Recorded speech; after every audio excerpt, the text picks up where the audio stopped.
Hey,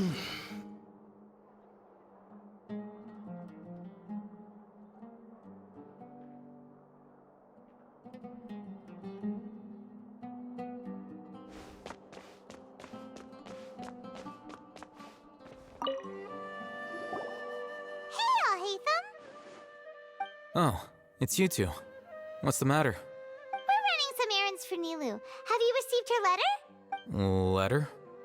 Nilu said she sent out a letter inviting everyone to a celebration feast in 2 days at the Grand Bazaar. We'll also be celebrating Zaino's reinstatement as General Mahamatra. If she addressed the letter to Alhaitham of the Academia, then the letter should have gone to my office. I've been busy these days, so I haven't had time to check for any new mail at my office. I only now have some free time to attend to personal matters. Have you always been so busy with your work? Of course not. I'm only busy these days because several sages have been dismissed recently and the whole Academia was practically turned upside down. Tainari told us they all went to train in the Avidia Forest. Apparently they will spend the rest of their lives there. That is already the best possible ending for the likes of them. 4 of the 6 great sages were possessed by their desire for power and attempted to create a new god. In order to pull it off, they even imprisoned the other 2 rational sages. To imagine such things could take place in the Academia. I don't know where to begin. Yeah, you're right. Huh.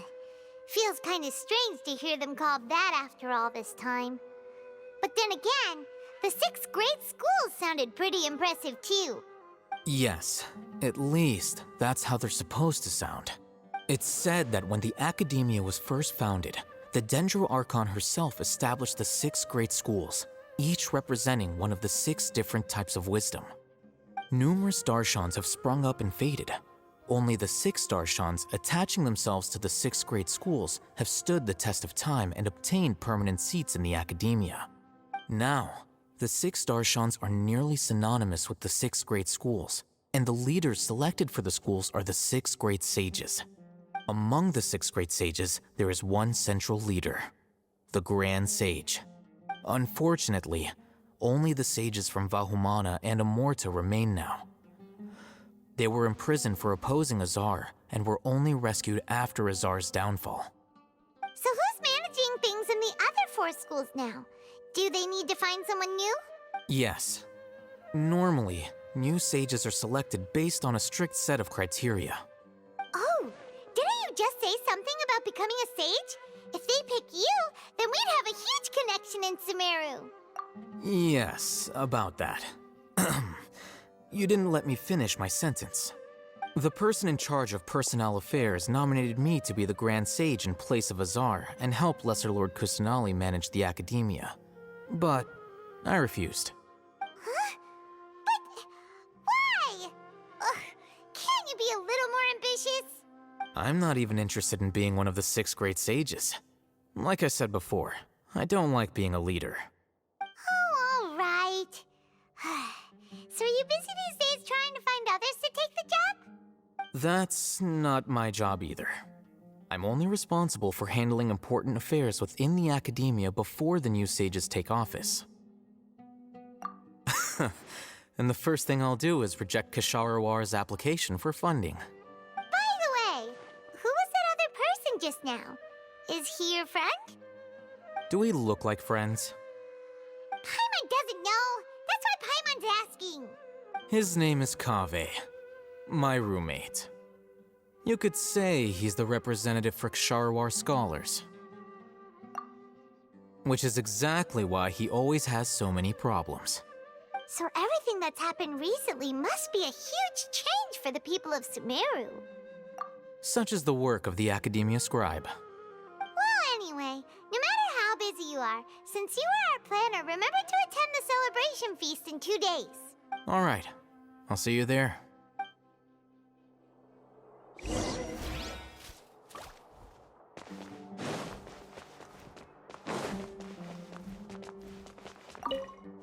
The House of Dana is the last quiet place in the whole Academia now. I was originally planning to stay here a little longer, but there's a chance that Kaveh might show up again. Tuh, what a nuisance. I'd better go somewhere else.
This is Port Ormos.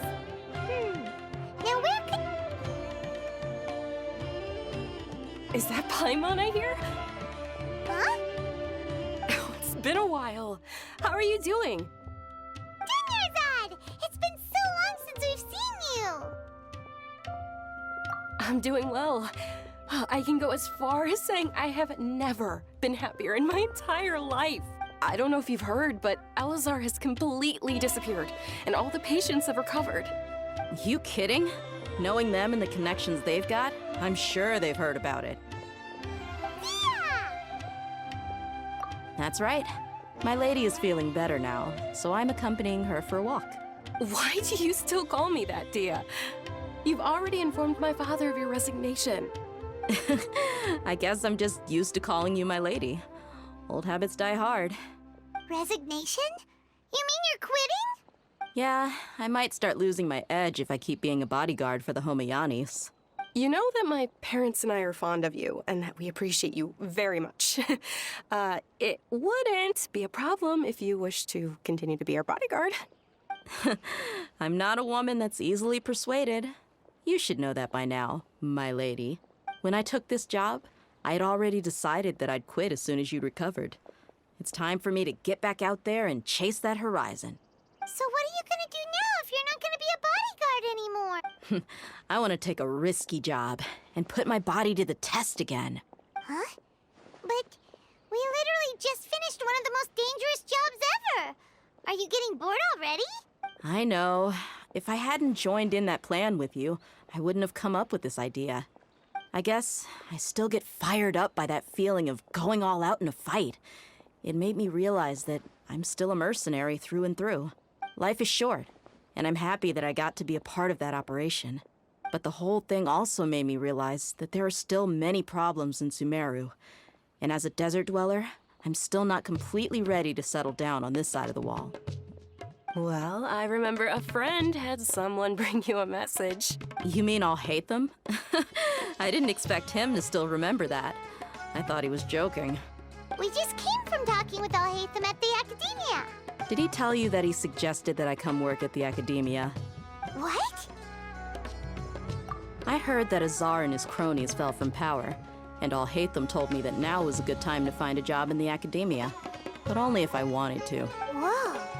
Paimon can't see you being anything other than a mercenary. Me neither. But I think Dia would look great dressed up as a scholar. Ugh, forget about it. I wouldn't last 10 seconds in there. Alhaitham probably just liked the way I worked and knew I'm good in a fight. So he suggested I find some work in the academia. But you know, if you take him up on the offer, Sino might actually agree and let you become a Matra. Because you're super amazing. The Matra have all the talent they need as long as they have Sino. I prefer to be free to live however I choose. In fact, I chose this job from the very start because I knew it'd be right up my alley. Even if being a mercenary means facing all kinds of danger. A lion has to return to the wild sooner or later. If anything, being your bodyguard has been unfamiliar territory for me. I don't want to see you go, but I'll respect your decision. I'm glad to hear you say that. Come on, no need for the sad face. It's not like we'll never meet again. Once the whole Dendro Archon thing is settled, everything in Sumeru will take a turn for the better. That makes me happy too. But a peaceful society will probably mean less demand for mercenaries like me. Before long, we'll be a dying breed. So I'd better get to work while I still can. Huh? But wait a second. You make it sound like you're leaving now. Well, no, not yet at least. I promised my lady I'd stick around until next week. So, have you been in Port Ormos this entire time? We were wondering if you had received a letter from Nilu. Oh, did Nilu write to us? She heard that you were seen in Port Ormos, so she sent the letter here. Huh. It was probably sent to the inn that we're staying at. My lady has been very energetic lately and keeps taking me on hikes, staying out even into the night. By the time we get back, the receptionist is usually off napping on the job. Right, and we tend to leave quite early in the morning, so the old man on duty is also usually dozing off. So what it really sounds like is that the person on duty is always asleep. I bet the letter's at the reception desk. I'll go check later. No wonder there wasn't a reply. You never received the letter. Good thing Nilu asked us to come and check on that. Sorry to make you two come all the way out here. It must be something important for Nilu to specifically write to us like that. Yes, she said they were preparing a victory feast in the Grand Bazaar, and will also be celebrating Sino's reinstatement as General Mahamatra. She was hoping you could come. Great! I'll be sure to attend. Count me in too. But is there some sort of dress code or anything for the feast? Can I just show up looking like this? Since it's being organized by Nilu, I don't think she'll be too picky about that. If anything, I think she wants to see us as our most natural selves. All right, then this is how I'll show up. The feast will be held in 2 days, so don't forget. Sure. Thank you so much for letting us know. We'll see you there. Oh, by the way, do you happen to know where Sino and Raman are? The General Mahamatra always comes and goes without a trace. Normally no one knows his whereabouts. Oh, But last time we met, he mentioned that he had something to do in Aru village. You can try your luck there. As for Raman, your guess is as good as mine. I only remember he said that he had something to discuss with Sino. You can ask Sino when you meet him. Don't mention it. You better get